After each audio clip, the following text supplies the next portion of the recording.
Welcome, everyone. Get the 9 a.m. session. I hope everyone's had their coffee already this morning. I have had at least one cup of coffee, so it's good. I'm Natalia Matskavicius, and I'm the Group Program Manager of Azure Stack. I'm really excited to be here to give you a State of the Union of Azure Stack. We've got multiple sessions this week on Azure Stack, but we're really excited to tell you more about Azure Stack and our journey to a hybrid cloud platform. I have two co-presenters that are going to help me with my presentation today and do a little bit of role playing, so I want to quickly introduce them. So first, Rupi. Rupi, you want to stand up?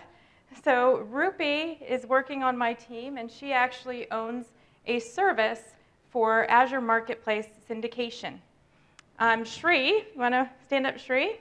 Shri's also on my team, and he works on the identity and architecture for the control plane of Azure Stack.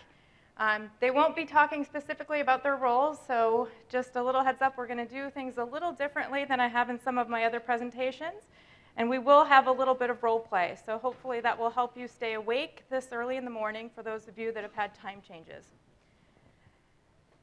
So, as mentioned, we're going to do things a little differently. First, I wanted to start with some history. Show of hands in the room. You probably don't remember these. Anybody remember these or know what these are? Okay, there's a couple of people that actually know.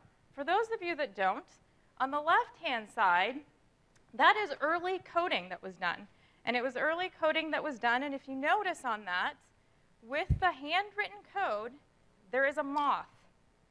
Now, in the early days in software development, it was large computers. Those large computers got really hot.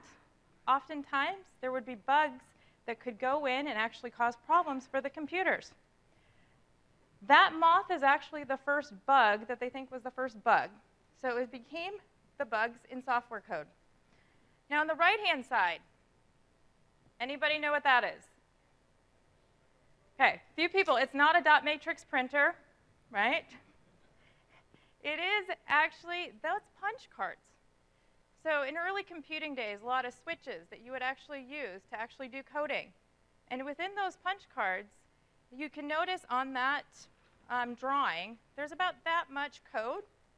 And that goes from line 260 to 290, so like 30, 40 lines of code, took that much paper. Now the other thing to notice on that, there's those little patches on those. So when you needed to fix a problem on the punch card, what did you do? You actually patched it with some tape. So the first patches in code to fix some of the code in the programming. So you might not remember these, but these are the first times that we were actually doing coding, software coding, and really solving customer problems with code, and really then looking at how do we fix that? How do we adapt? How do we change? So it's always been about software and specifically coding. If you look at really early history days, on the left-hand side, you've got the Rosies. That's an actual computer during the 1940s. So before World War II, they were looking at ballistic trajectories. And the Rosies, the ladies there at UPenn, actually had to move those wires to actually do the computations. It's changed a lot since then, right? On the right-hand side is Grace Hopper. Grace Hopper was really innovative in looking at the first computer compiler and then starting the beginnings of COBOL programming, which is really driven to where we are today, starting instructional sets for programming and the programming that we're doing today. So if you notice two things, too, there's a lot of interplay between the physical as well as the actual programming. That's evolved over time. So again, I'm going to try to wake you guys up a little. In what year, looking at the audience, do you think the first production use of virtualization, when did that occur? So let's think it, because we're going to go through this, okay? Who in the room thought it was 2003? No one. Okay, so it's been around for a while since then.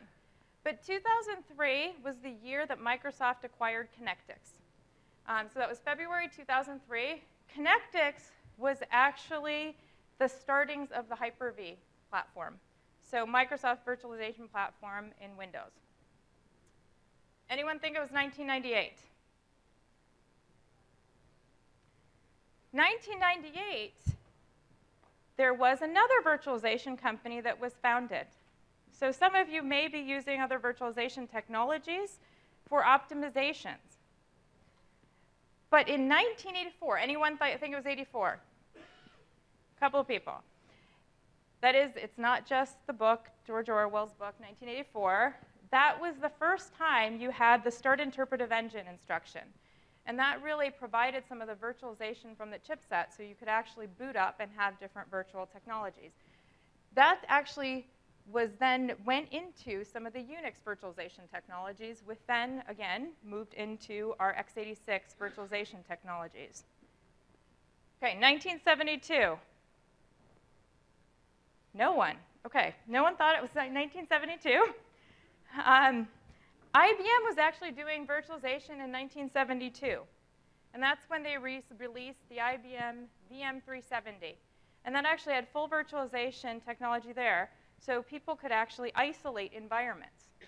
So you can see there's been this history and progression that has led to the optimizations that we have today from a virtualization perspective. But virtualization, the first time it actually occurred was 1967. So that's a long time ago. 1967, you had CSC, which was IBM's research arm, doing the CP40. And that CP40 was you'd say, the birth of virtualization, where people really wanted to look at time series. They wanted to ensure that they could time slice. They could have their own sandbox. You know, everyone likes to have their own toys. They don't always play nice together. So they want to ensure that they have their own environment. The key to this, though, if you look at this through history, is oftentimes people think virtualization and the technologies that we've had just began recently. The reality is we've been learning over time and evolving over time. I was talking to Jeffrey Snover about this the other day, and he was telling me that even with some of the Windows virtualization, and Unix virtualization, oftentimes people just go back to the IBM guys and ask, how did you solve this problem? Because it really is about solving some of the same problems, but evolving them and looking at how you can get better use cases. Okay?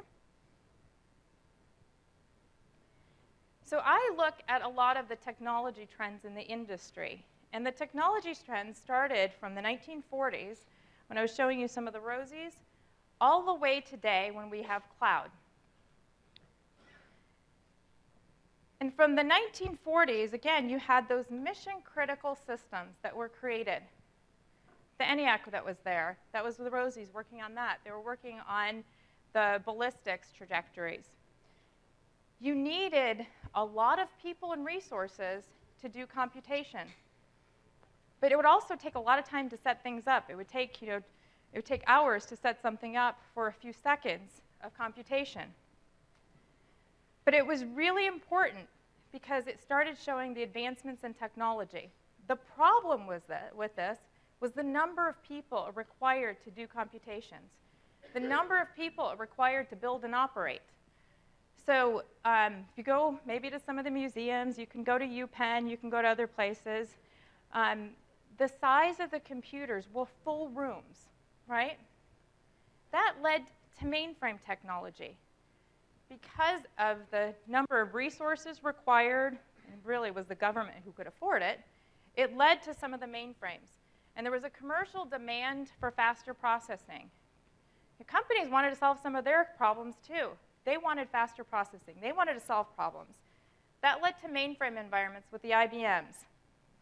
Now, this was great because it was available, reliable, scalable, serviceable. There was a lot of performance. Problems with this. You do batch processing. You started to get to some of the virtualization. The license costs were high. And again, the size of the computers were literally almost full rooms or larger than refrigerator sizes. That led to miniaturization. So you got to a point where all of a sudden we could get to silicon. And in silicon, you can really shrink down the processors. So many of you here in the room may have lived through some of this. When we started to have, instead of IBM mainframes with green screens and the teleprompters, to actually starting to have client-server technologies. The birth, really, of the x86 computer, the personal computer.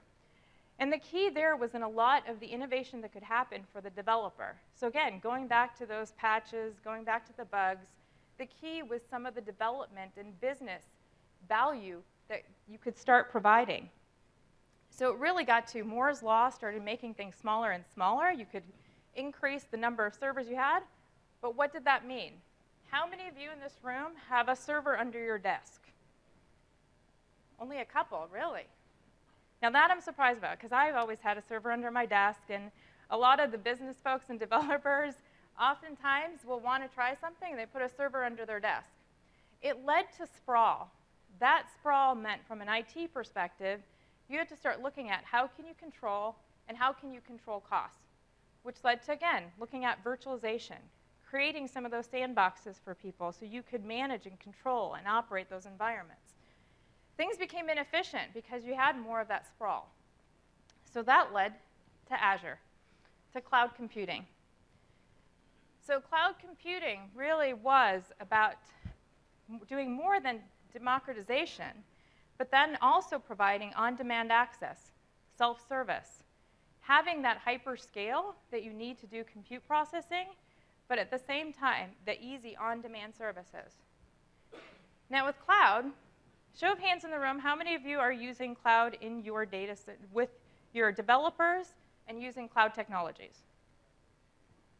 Hopefully that's all Azure. Or at least some Azure, but it is cloud technologies. Now there's a challenge with cloud technologies. So one of the things that we've seen is not every application, not every data center, not every organization can go to the cloud. So why is that? Sometimes it's latency.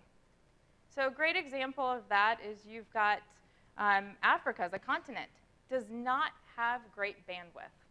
So you can't necessarily, you don't have the bandwidth to go to a public cloud, okay?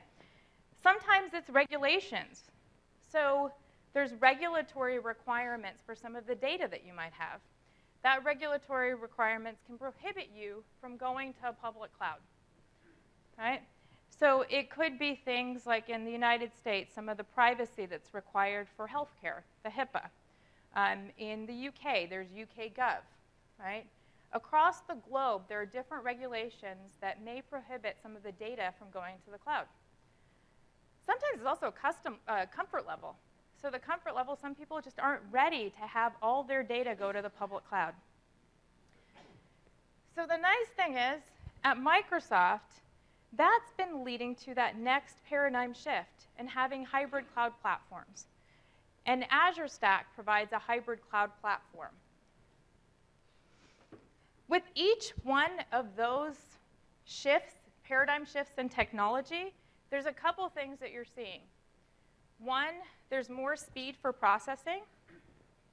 So again, using Moore's Law, using other things. The one thing I forgot to mention, if I look at the other slide too, okay, just a point of reference if you look at more speed and cost. If you look at the cost in the mainframe days, we looked at some costing. And the mainframe days, if you wanted to have a 1 million bytes of memory, so 1 megabyte of memory, for a month, just take a guess. What do you think the cost was?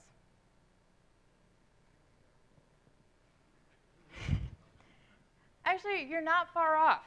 So somebody said $60,000. It was actually $97,680 for 1 megabyte of memory, okay?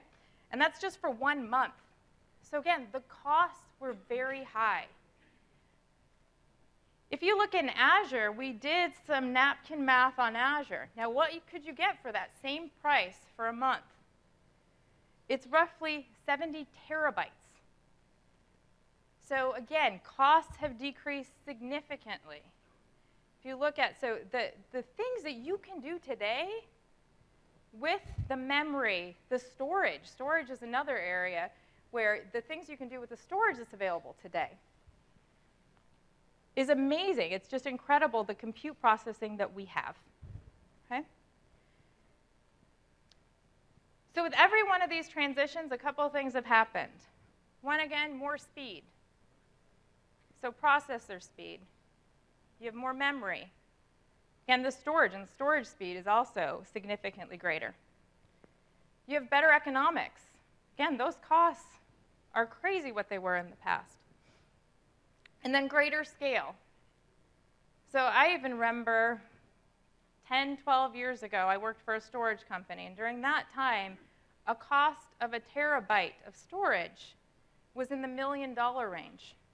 I can get a terabyte of storage now for much less. The other key thing is through each one of these transitions, it means that you can have new types of solutions because you have more speed, better economics, greater scale. So it's creating innovative solutions that you can have. So one thing that we've looked at, though, is within these paradigm shifts and technologies. In this triangle, you'll see at the bottom, a lot of you today, how many are spending a lot of time on their hardware configurations and their operating systems? Only a few. Okay. You're good. For those that are using cloud, you're probably not spending as much time. The heritage paradigm is really, oftentimes, you have silos of information. How many of you within your organizations have data centers where you have silos of information? I know there's been transitions where oftentimes the canonical example is using an Oracle application where it's tightly bound to the Oracle database, the application, the database, the server, the customized hardware. When you're spending a lot of time and energy on that customized hardware, what happens is when you get to the application layer, there's less time for innovation. So there's less new features that are being developed. And then the value to the business is less. A big shift is when you spend less time at the infrastructure level. The infrastructure level, if you're using consistent type of infrastructure, and if you're using common patterns and practices, common procedures, automations, you can spend more time, the developers can spend more time on new features. And the net effect of that is that provides more business value to your company because you can innovate more quickly. Less of the time is spent on understanding the drivers, understanding the operating system. More time is spent on providing value to the organization. And in this audience, you can look at how can you provide more value to your organization. This can be accomplished through a hybrid cloud model. So in this room, show of hands, how many of you have tried to implement a hybrid or a private cloud environment? How many have succeeded? So it looks like some, not all. So for those of you who succeeded, one, congratulations. But the key to success in creating a cloud model, there's a couple things. One is understanding the technology, and specifically understanding the technology that you're deploying. Understanding what you're trying to provide to your customers. The operational model, I think, is one of the key things that people forget. It's understanding the lifecycle management and the full operation model. The good thing is, for this room here, you control 77% of that. So you control how successful you can be in deploying a private and hybrid cloud.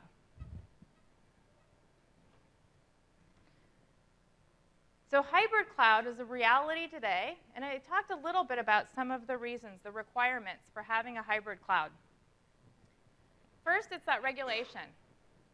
And from a regulation perspective, it is things, like I said, like HIPAA, like FedRAMP requirements, specific data sovereignty requirements. So some countries require the data to remain resident in that region or area. Sensitive data. So again, that could be some PII type of information. It could be some government information. I've met with many governments. I've met with many healthcare organizations. I've met with many banking organizations where the data is really sensitive. So they need to have some sort of hybrid cloud requirement. Latency again, and then the other thing is legacy support. So 74% of enterprises believe that a hybrid cloud will enable their business growth. And it's interesting because 82% of customers today have a hybrid cloud strategy. How many of you here have a hybrid cloud strategy? Some, but not all. That's great, though.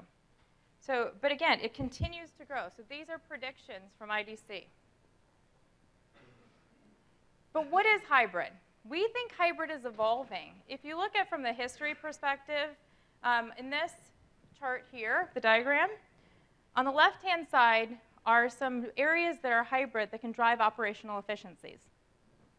On the right-hand side really unlocks new business values. So some of you might be implementing already today some hybrid cloud value propositions. Things like backing up and recovering to a public cloud. There's Azure Site Recovery, things like those types of services that are available. There's lift and shift to the cloud. So actually taking applications from an IaaS perspective and moving them to the public cloud. Dev tests we talk a lot about. In a dev test, you could actually do development in a public cloud and then bring it down to your on-premises environment for production workloads. But the real innovation happens at the right-hand side, and that's where you get to hybrid application patterns. That's where you get to application mobility. Many of the customers that I talk to have unique business requirements. Some of those business requirements can be for having the sensitive data on premises, but actually looking at splitting up some of the applications where you can make use of the public cloud at scale.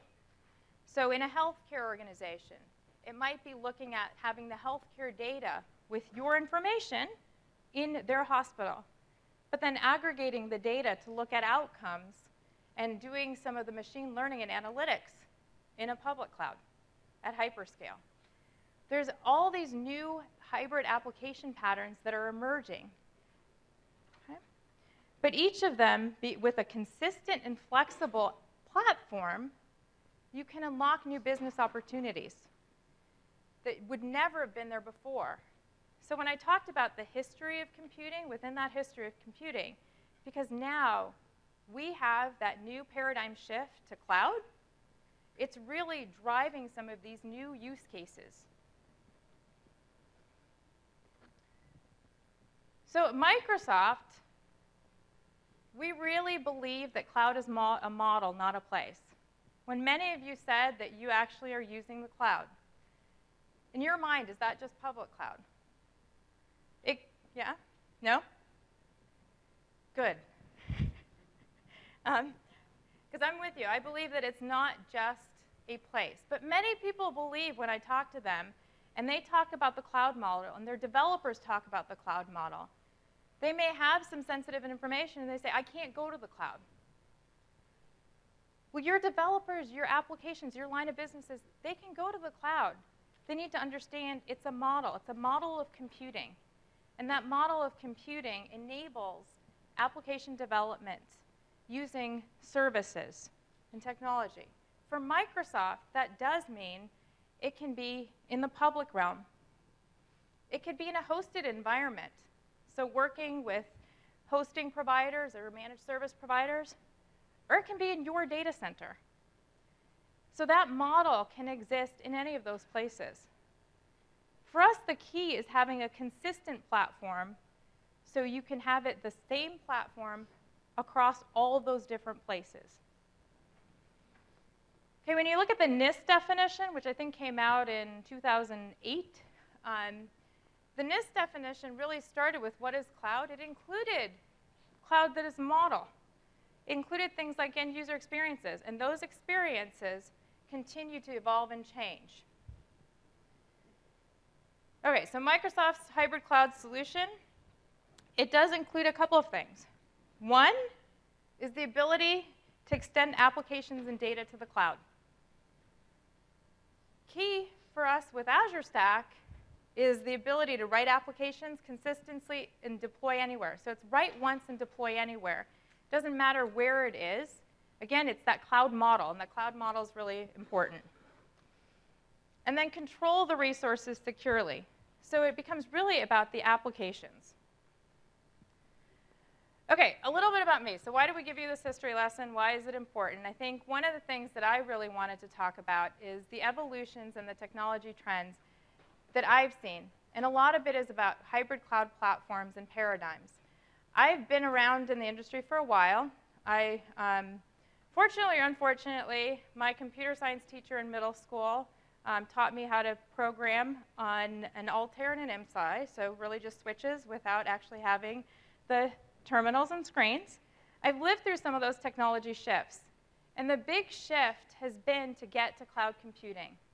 And cloud computing, what I'm really excited about working on Azure Stack is the ability to actually bring that cloud model to you. So you can be a part of this transition in the industry and this paradigm shift, ensuring that you can participate. You can provide more business value to your businesses. So with that, I'm going to bring up a few folks. I told you Rupi and Shri. We're going to first do a demo so you can see some of the hybrid cloud consistency that we think is really important.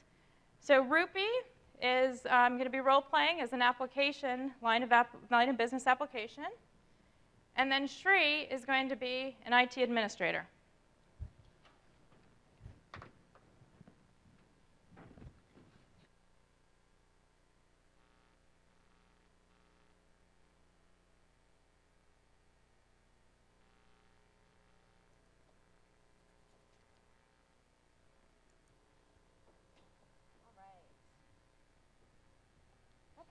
So, got a banking application that I was asked to write. All right, I can do this. I can go to Azure. I'll need a SQL database, so let me get SQL Server 2016, Enterprise. Yeah, this should be perfect. I can go ahead and create this virtual machine, then I can use this to build the application. I need it by Monday. So. Whoa. Hey, yeah? What are you doing? Shri, I have to write an application by Monday, so I'm creating SQL VM. What kind of an application is it? It's a banking application, you know. If it's a banking application, don't you think it's better to actually do it on our Azure Stack installation because it's your private cloud and it's in our data center? I looked in Azure Stack, Shri. We don't have a SQL image. What version of SQL do you want? SQL 2016. Oh, okay. So I do not have a SQL 2016 image for you, which is Monday, right? Monday. You know what? Because we're using Azure Stack at this point, I can actually go look at Azure. If that's the image that you want to use in Azure, yep. I can actually go take a look at the images in Azure, and I will be able to bring them down to my Azure Stack installation, and I can actually have it available for you in the marketplace. Okay. You want to take a look? Okay. So I'm in my administrative interface, right? So I'm actually going to go to a place called Marketplace Management. Okay. This is an area which actually will list all the images that I have available to me that can be deployed in my Azure Stack installation directly in my Azure Stack portal. It's just that simple. I can click on Add from Azure, and this is going to give me a list of those images, right? So far I see a bunch of images that I can download. You said SQL Server 2016 for this particular project? Yeah, that okay. one. So I'm just going to go pick on 2016. This is the live set of images coming to me from Azure, right? From our feed in Azure. And yeah, I just click on legal terms, yes, and I will just click on download. And now this will effectively start downloading the SQL image into our Azure Stack installation. So I can actually turn this around, and I can actually throw this into your marketplace, so it will show up as an offering. So you should totally go in the marketplace and see if you're able to deploy that VM. All right. Okay, so Shri said I can just go into the marketplace in Azure Stack. So let me do that.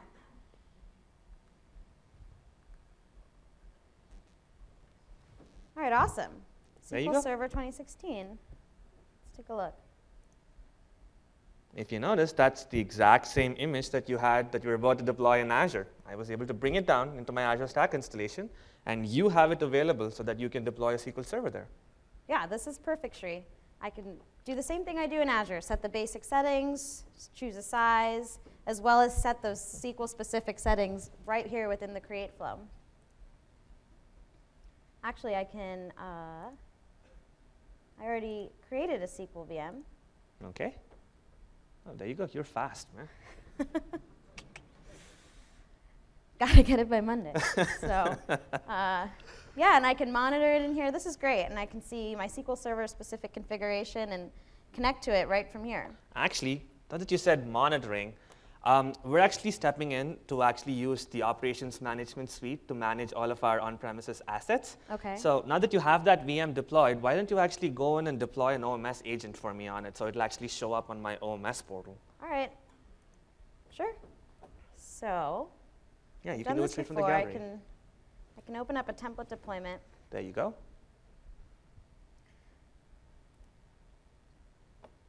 When I click on Edit Template and bring in the Quick Start templates, this is actually calling out to the Azure Stack GitHub and pulling down all of the GitHub templates that I can use in Azure Stack. So I know that I can search for Microsoft. Yep, there's your monitoring agent. And this will deploy an OMS agent for one of my virtual machines. But I don't know your workspace ID. Oh, it's already on your way. It's in your email. Oh, cool. I am also fast. Yep. All right. Let me copy that. Workspace ID. You're probably going to want to remove the colon on the front. Thanks, Shri.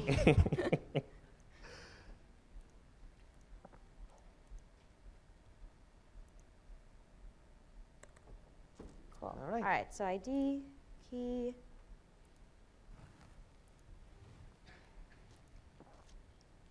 There, you're just selecting your resource group, I'm assuming, right? All right, Shri.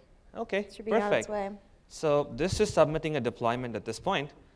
I'm going to switch back to our OMS workspace. Okay. And this is going to give me a list of devices that are actually connected onto my system. I see that there's 4 data sources connected, and I see that the deployment has gone through. If I actually go take a look at my connected sources, there, I will be able to see a list of all of our assets. There you go. There's the CDM SQL 01 VM that you just got. What I'm going to do is I'm going to go create a template for you from here on that actually has the workspace ID and key in it. So the next time you guys actually start deploying this, this will actually automatically show up on my OMS instance. So make sure that your devs in your team use that image and don't go deploy things which are not recommended at this point. We'll try. So what we just saw there was 2 kinds of hybrid. In Natalia's slide, you actually saw there were 3 columns in there. We saw 2 kinds of hybrid there.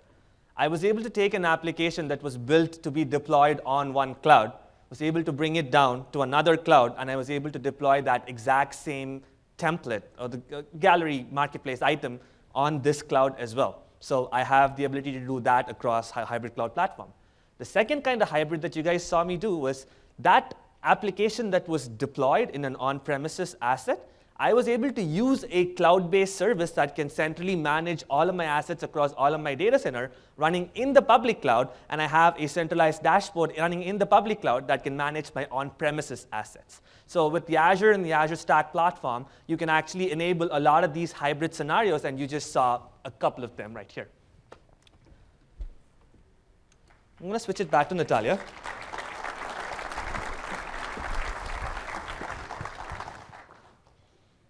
Okay, thanks, Rupi and Shri. So that was a great demo, and I think one of the things that we really wanted to showcase for you is one thing that needs to evolve in time, and we're seeing with our customers, is the collaboration between developers, the application owners, as well as the IT pros. So you saw with that example, Shri really still needs to understand his environment. He still needs to understand the control that's there. Rupi, as an application developer, really needs the agility. She needs to have that self-service capability. And that's paramount to cloud. But it also shows, again, where each of those roles continues to evolve. So Azure Stack. I haven't really talked about what is Azure Stack, but I hope many of you already know. But Azure Stack brings the power of Azure to your data center. So it really is a hybrid cloud platform. What we demonstrated so far was some of the hybrid cloud types of solutions that can be available. But it gives you that capability, because it's a hybrid cloud platform, to have consistency between the different locations, whether that be the public, the private, as well as the hosted environment, and to bring Azure services to your data center. So what does the hybrid cloud platform look like? Now, on the left-hand side is Azure. And in Azure, there are the end-user experiences at the top, which are things like the portal. And you saw the portal experience that Shri and Rupi demonstrated. There's also the PowerShell and developer experiences. Those developer experiences can be everything from Visual Studio, but it also is open source tools. You can use things like orchestration technologies with Chef and Puppet. You can have open source tools. It really is a heterogeneous end user experiences that are available. But at the heart of the cloud is the Azure Resource Manager, and that's the cloud application platform. So when Rupi and Shri did a demonstration and showed some of the deployment, you can actually see that Azure Resource Manager delivering resources. So Rupi could have a SQL VM that she could provision. And then there's the services, IaaS capabilities, as well as PaaS capabilities. So the IaaS capabilities, creating virtual machines. But additional PaaS capabilities give you services that can enable new application platforms. At the bottom of Azure is the cloud infrastructure. Clearly, this is a very high-level architecture, but that infrastructure in Azure is at hyperscale. It's thousands of servers that are available in Azure. One compute node is, I think, 880 servers, so it's quite large when you're looking at the hyperscale of Azure. Now, in Azure Stack, when we're bringing Azure to your data centers or to hosted environments, that scale we can't bring necessarily to your data center. We can't take an entire container of servers and just bring it to your data center. So Azure Stack has the same platform. It's a hybrid cloud platform as Azure. On the right-hand side is Azure Stack. You'll notice at the top, the portal, PowerShell, the developer experiences, whether they be Microsoft developer experiences or if they are third-party developer experiences. Those are the same because it is a consistent hybrid cloud platform. The Azure Resource Manager, that cloud application platform, is the same between Azure and Azure Stack. The services, we enable services like the IaaS capabilities, as well as some PaaS services between Azure and Azure Stack. Now, Azure Stack starts with IaaS and will build additional PaaS services. We have some PaaS services, and those PaaS services will evolve over time. The biggest difference, however, is in the infrastructure. So when you're looking at an Azure data center, you may not have the data center capacity or would want to have a footprint that large in your data center. So we needed to shrink down that cloud to a form factor that you can start with. So that's why we have cloud-inspired infrastructure rather than cloud infrastructure. We've learned from Azure. We've learned from Azure of how they operate, how they use industry standard servers. We've learned from Azure and how they manage, and brought those learnings to Azure Stack, just at a smaller footprint. But because we have this consistency, that enables many things. One, it enables one Azure ecosystem.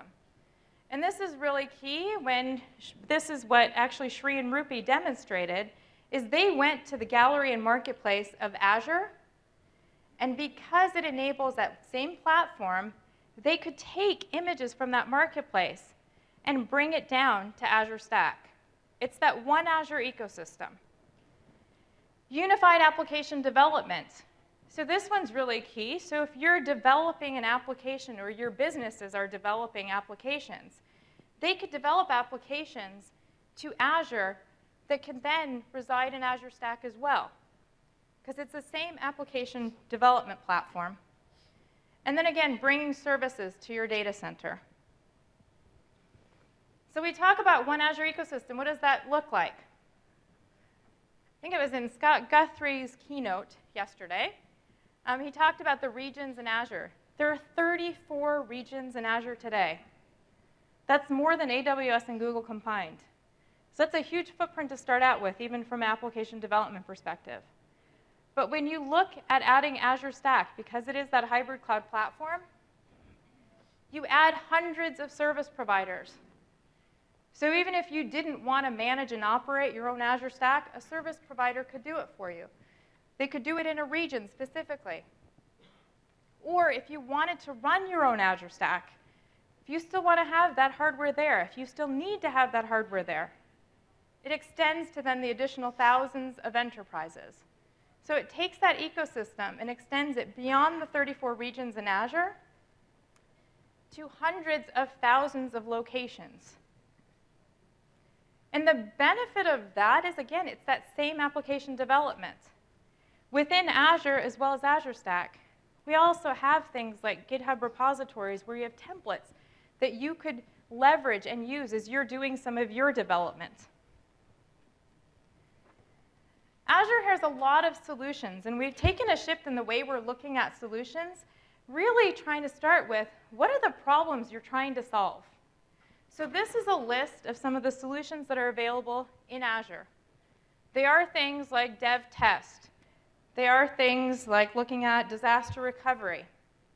If we put an overlay then with Azure Stack, you can envision a multitude of hybrid scenarios that can span across Azure and Azure Stack. So for instance, development and test. With development and test, you can actually start development and testing in Azure today. And then if you have sensitive data, you can take then your development and bring it down to Azure Stack for production. So again, one example. Microservices applications. So you could use microservices from a development perspective in Azure or Azure Stack. All of these solutions can enable new types of hybrid paradigms. Those hybrid paradigms can be for spanning of applications, but then also solutions that will be available in Azure as well as Azure Stack. Now, a question that I often get is, okay, what does that mean for Azure Stack specifically? So what are the services that will be in Azure Stack? So Azure Stack today has some services already. So we announced our technical preview 2 yesterday. And in part, some of the services that were already available in our first technical preview are a blob storage, table storage. We've added queue storage. Then we had web apps. So web apps and a SQL resource provider and a MySQL resource provider. If you look at a GA, what do we intend to see? We are trying to enable a lot of those hybrid solutions across Azure and Azure Stack. And that could be done with some additional services. So in the second technical preview, we've also added a Key Vault service. We will have at GA, Azure AD, as well as ADFS integration. Our PaaS services will extend beyond just the web apps, and we'll look at mobile apps, API apps, and Service Fabric in preview. And then clearly some of the IaaS capabilities, including, like I said, blobs, tables, and queues. But the services and solutions will evolve over time. This is a platform, and as a platform, we will start with some services and continue to grow them. Okay, let's take a look at the Azure Stack architecture. And in the architecture in this slide, I'm going to go a little bit deeper than the slide I did that went through the cloud-inspired infrastructure. Now, at the top of the stack, again, I want to reinforce and reiterate that we have heterogeneous support for different virtual machines, as well as services. The actual Azure Stack software includes the end user experiences. So that's the portal, developer tools, PowerShell, whether they be Microsoft tools are supported, as well as third-party tools. Then there's the unified application model, which is the Azure Resource Manager. And then we have an extensible service framework. So how do those services that I talked about on the previous slide tie in? We have services that are available as part of the product that are foundational, things like the IaaS capabilities, but it's an extensible model that you can then plug in not just other Microsoft services, but third-party services. So as third parties start developing for either Azure or Azure Stack, you can plug those into Azure Stack. All of those have capabilities for things like metering and usage. And this is really important. I think there's been a transition that's been happening in the industry, really trying to move IT from being a cost model to a profit center. Part of that is having the ability to have metering and usage capabilities, so you can understand what your users are using. At the bottom is that cloud infrastructure, cloud-inspired infrastructure I talked about. And within that, we have specific things like infrastructure management capabilities that are purpose-built for Azure Stack. All of this is available today in a one-server configuration that you can download with our second technical preview. The services in your data center, they can transform your data center into cloud services. In this diagram here, again, you saw the split between the application developers as well as service operations. There's a transition that's happening beyond just infrastructure management, but also managing the services and delivering services to the application developers. So one way you can start with some of your development today is you can actually start developing for Azure Stack in Azure. So I'm really pleased to announce two new tools, one that's available today and then one that will be available shortly. One thing that we often get is Azure Stack is not available yet. How can I actually kickstart and start this? So you can start developing in Azure, and the question I get is, well, what if all the services aren't available in Azure Stack? How will I know? So we've developed two new tools that you'll be able to get from the GitHub repository.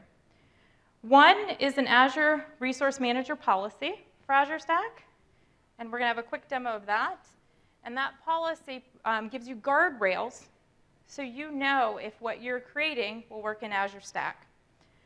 The other is a template validator that you can use offline. So with that, let me bring back up Rupi and Shri to give you a quick demo on cloud consistent development.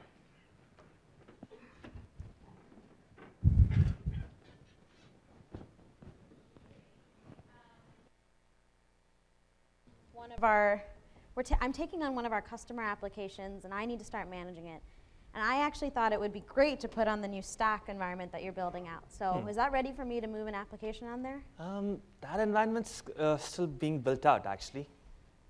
OK, all right, well, we have Scrum tomorrow. So is there anything I can do in Azure, maybe, to get progress today? Let's see. There actually is a way. So Azure Resource Manager has a cool feature called Policy. OK. You can actually go set policies in Azure Resource Manager, which will allow or prevent you from doing a certain operation based on if a condition has been met or not. Okay. So what we've done is we've generated a policy that you can apply to a subscription in Azure or a resource group in Azure, and that will actually conform to what our Azure Stack environment is going to look like once it's built out. And if you try deploying anything to that particular resource group or subscription, it will enforce those policies, and you can actually use that as a pretty good validation for if that template was going to work in the Azure Stack installation that you have available. I've already sent you the policy. Do you want to actually go give it a whirl? Yeah, this is great, because I already had written an ARM template. So OK, let's see what that looks like. OK. So you gave me the policy. I imported the policy. And then I've logged in to my Azure subscription. So next, you told me that I needed to create a resource group for the application. So I'll go ahead and do that. Yep, there's an advantage to doing this because now you have other resource groups in your subscription as well, and that don't conform to this policy. So you can still do your Azure deployments the way they natively work in Azure, and anything you deploy in this particular resource group will have that policy that you're now applying to it, right? OK. So yeah, I'm going to take that Azure Stack policy that you sent me, and I'm going to apply it just to this resource group that I just created. Perfect. All right, that looks good. And now I'm going to deploy my template. So it's a pretty simple template. It's a VM, storage account, and some networking resources. Fair enough. So let me go ahead and see if this works. All right. Let's see here. You started the template deployment.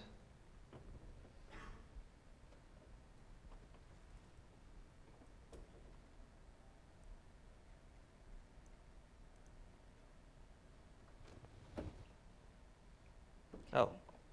All right, some sort of error. OK, well, that's fine. Let me take a look at this in the Azure portal.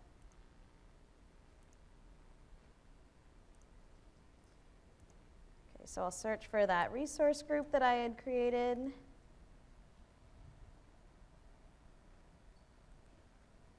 Business. Yep, Business App 2. And I can check my last deployment. It says that it failed, so let's go have a look.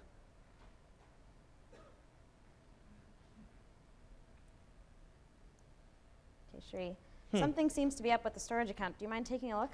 Yeah. So it's just forbidden.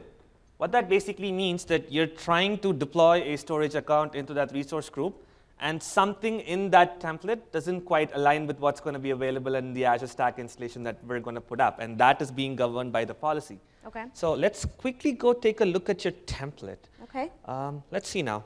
So I have your template open in Visual Studio, right? Visual Studio has this handy editor that actually converts the JSON format in a template to a visualization. Right. So you had a problem in your The storage storage account, account. right? So I'm actually going to go to the resources that you have in your template, and this looks to be a storage account. And what do I see here? So I'm actually seeing that you're creating a storage account with a name. It's going to be in a location, and it's going to have a storage account type, right? Okay. I don't see anything wrong here, but let's go take a look at your variables. So there was a location, a storage account type, and a name that you're getting in. So let me just look at your location. Your location looks right because you're actually deploying it in the location of the resource group. So that makes sense. Let me look at your storage account type. Voila. So your template uses a storage type of GRS, which is basically a globally redundant storage. But the one that we're going to be deploying is going to have the locally redundant storage available. And that's what I set in my policy to say only allow locally redundant storage. Okay. So what you should do is you should just change it to a locally redundant storage. Would that work for your application? Yeah, actually that's totally fine because the application didn't really rely on the geo-redundant. So I'm fine with that change. So you should change your template to actually have locally redundant storage and try giving it a whirl again. See if that works. OK. All right, so now with the new template, I'm going to deploy to the same resource group where I had already applied the policy. And let's see how this one goes. Oh, you missed a line. All right, so looks good so far. Let's take a look in the portal. Yep, it's just deploying. OK.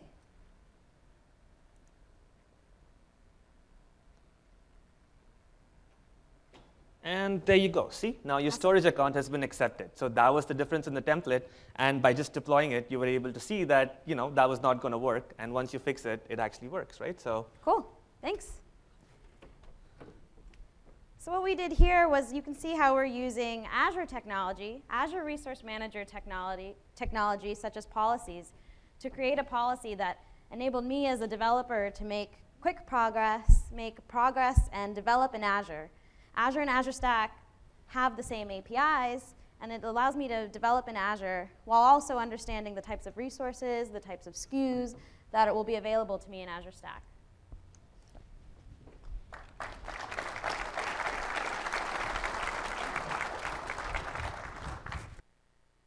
All right, thanks, Rupi. Thanks, Sri. So again, the key for that demo is you can start your development today in Azure. With those policy tools, you can actually understand what will work in Azure Stack when Azure Stack becomes available at GA. So how is Azure Stack going to be available at GA? So Azure Stack will be available via integrated systems. So if you saw in Jason Zander's keynote yesterday, he unveiled 3 of our partners for integrated systems. So Dell EMC, HPE, as well as Lenovo. And the reason we're starting with an integrated system strategy is really to ensure that you can have more continuous innovation. We want people to focus on the innovation that can happen with services, the development that can happen, the agility that's required for business innovation. The other aspect of it is providing accelerated time to value, because these systems have been tested and validated by both Microsoft as well as our partners. We can ensure quicker time to value. That means that you can actually get from concept to operation in days, not months. You can actually install and get things up and running in days. The goal of that is to, again, get developers developing faster. Get your line of business applications up faster, continuing the innovation. The other aspect is ensuring that there's no disruption to tenant experiences. As part of the integrated systems, we do have infrastructure management capabilities that includes orchestrated patch and update capabilities. It includes more management and diagnostics. Everything that you need to have lifecycle management to ensure quality and system reliability. So it really is key and paramount that not only that you can deploy, but operate and manage your Azure Stack implementation. So we're really pleased to have 3 partners available with us. You can actually see them on the expo floor, see the Dell, EMC, HPE, and Lenovo systems on the expo floor, and talk to some of our partners there. But again, the goal is greater reliability, availability, and ensuring that innovation that you need for the tenants in your environment.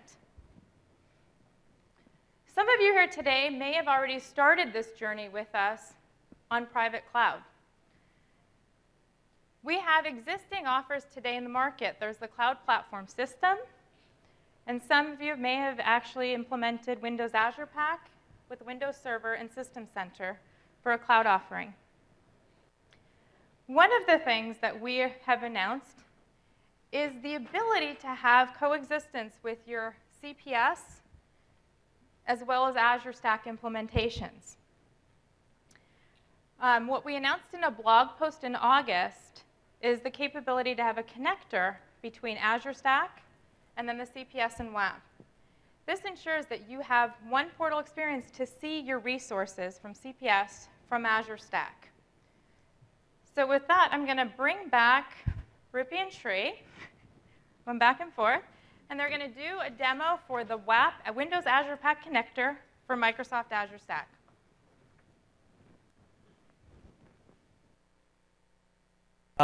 Rupi, can I show you something interesting?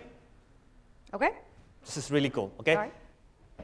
Open the Azure Stack environment that we have, and can you sign in there for me, please? Okay. Oh. Whoop.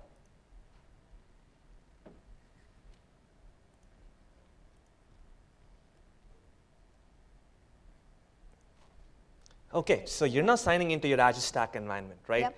We've been trying out this really cool feature where, we've been deploying CPS on our organization for a little bit, right? You've been using it, you've been creating a couple of virtual machines on it, you've been running workloads on it effectively. Yeah, we have some of our most important applications running in CPS. Yeah, so now that we have Azure Stack at this point, Okay. we're trying this out where you can actually manage your CPS or Azure Pack applications directly from the Azure Stack portal, right?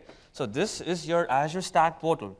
It's normal for the most part where you have your resources from Azure Stack just up and running there. I see you have a couple of VMs and you have a bunch of favorites on your left. Yep. Let me show you something cool. Okay. Here at the top, you actually have a cloud picker. When you actually click on it, you now have access to the Windows Azure Pack or the CPS installation that we have set up in our organization. I went to the back end and I basically connected those two together, and now you, when you log in using your identity, will now be able to see your resources across multiple clouds directly from the context of your Azure Stack portal. When you select Azure Pack, Okay. the first thing you noticed immediately was that the favorites disappeared because Yeah. you don't have any favorites in this environment now. Okay. When you click on Browse, you will actually be able to add new favorites to this particular environment. This is the exact same integrated Azure Stack experience that you have that is made available to you, but with Windows Azure Pack resources from CPS. So are those my virtual machines that are running on CPS? Absolutely. Let's take a look. Okay. I'm going to click on the virtual machines that I just favorited here. And what you will see here is potentially the list of virtual machines that you have running in Windows Azure Pack when it loads. Pretty sure I had some virtual machines. I'm sure you do. There you go. These are all the virtual machines. Yeah, that's it. That's where I have the blog running. Yeah. Yeah. So not only can you see these virtual machines from the Azure Stack portal, you can actually drill into them and be able to see the details, just like how you would in your Windows Azure Pack portal, right? Oh, cool. You see the overview here. It's going to give you the basic information about the operating system, your subscription ID there. It will also give you the information about the disks that you have in that particular virtual machine and the network that you have available in that virtual machine. Now, I said not just view, but also manage, right? That VM looks like it stopped. Can you actually, can you start the VM here? Give it a whirl. Okay, cool. So you're now starting that virtual machine. And what you notice on the top right is that you have a notification that's popping up that is telling you that that virtual machine has been started in the remote cloud. So you now have hybrid notifications from different clouds that can consolidate and aggregate in the Azure Stack portal and show you that hybrid notification. Let me show you one more cool thing. Can you go pin that monitoring chart? Your VM's been off, but can you just go pin it? All right, sure. Now that you've pinned it, Oh, nice. you have a dashboard that Yeah. has resources across your multiple clouds. You will now be able to manage and see diagnostics and management information across different clouds directly from a hybrid dashboard. Very cool, Sri. So that is the functionality that we're trying to enable with the Windows Azure connector for Microsoft Azure Stack, where you will be able to have hybrid notifications, a hybrid dashboard, and you will be able to manage these resources that you have across your Windows Azure Pack or CPS clouds and your Azure Stack clouds. And in this example, we had connected to just one Azure Stack and one CPS environment. But you can really imagine, had we connected to multiple Azure Pack environments, it could be very valuable. As me as the developer, I can access all of my resources, I can view them, I can update them all from a single portal. So, thank you.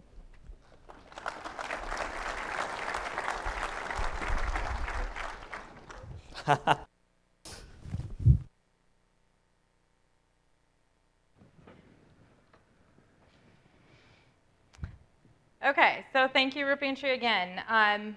So one of the things I want to talk about is we announced our second technical preview yesterday for Azure Stack. Within the first technical preview was available in January of this last year. We had an update in April.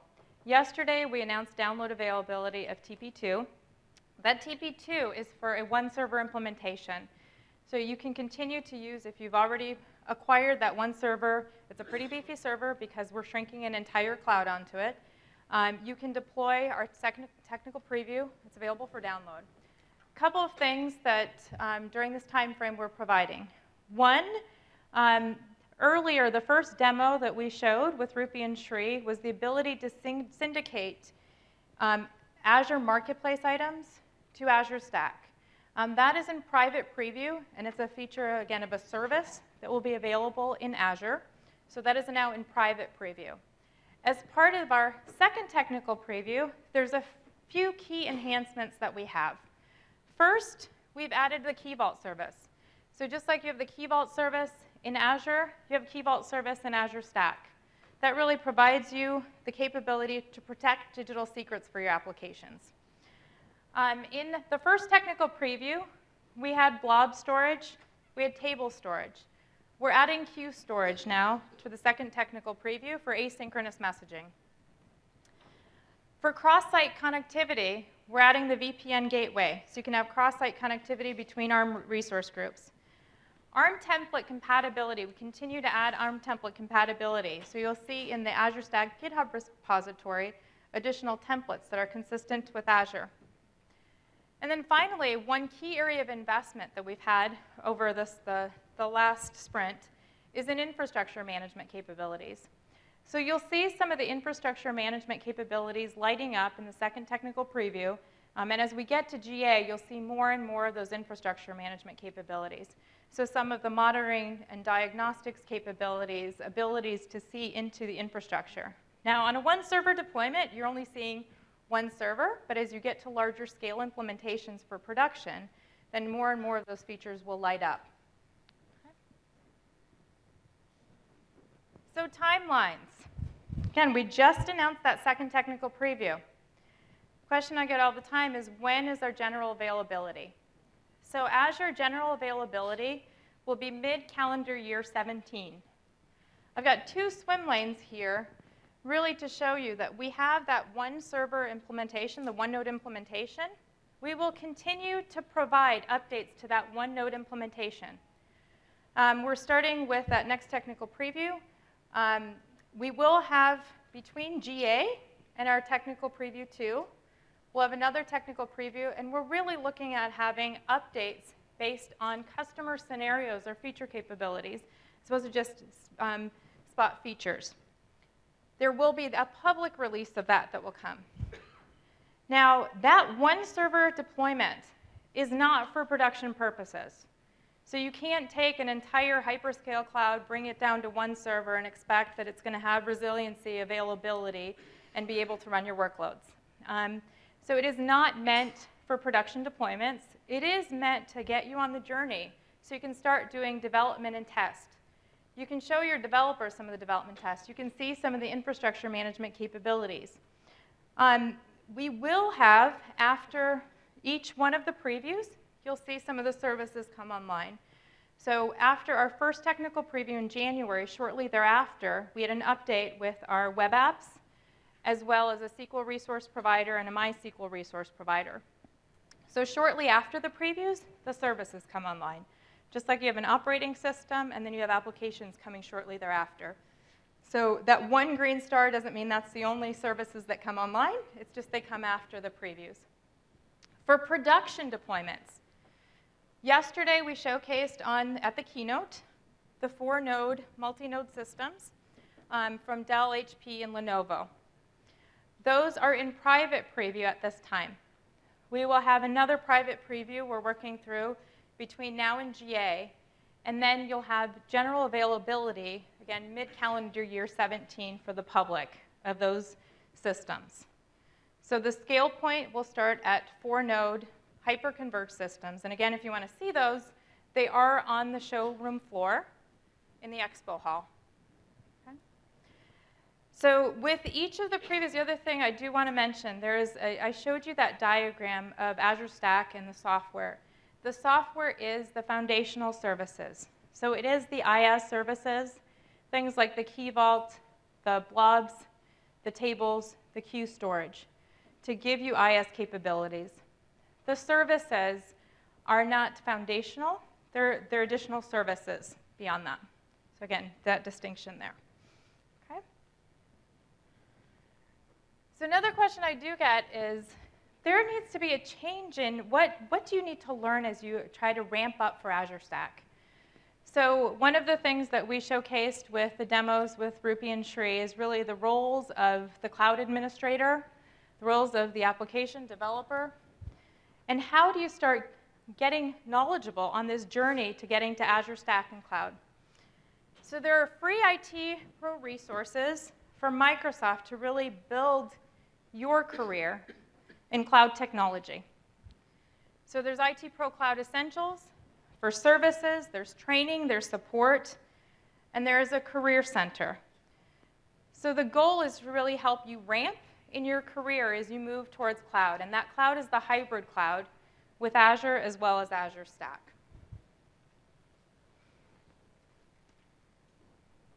Okay, so throughout this week, we have additional sessions on Azure Stack. This is a list there was a Windows Server session with Mike Neal yesterday that went through a lot of the Windows Server 2016 launch. And Windows Server is some of the underpinnings of Azure Stack, just like it is in Azure. We're just concluding the Azure Stack State of the Union.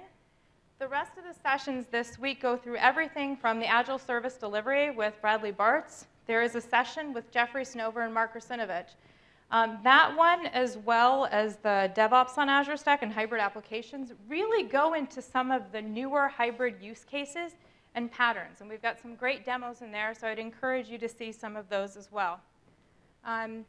Infrastructure and operations. We get many questions about the architecture, the infrastructure on the integrated systems. So there's a session on the architecture on the integrated systems and that we're looking at for Azure Stack. There's also the infrastructure management capabilities, where you specifically get into the monitoring, diagnostics, the real capabilities of infrastructure management. There's more details on the IaaS capabilities with CRP, NRP, and SRP. So there's a lot of details in all of these sessions, so I'd encourage you to go learn more about Azure Stack throughout the rest of this week. And with that, that's all I have for today. So thank you so much for coming, and enjoy the rest of your week.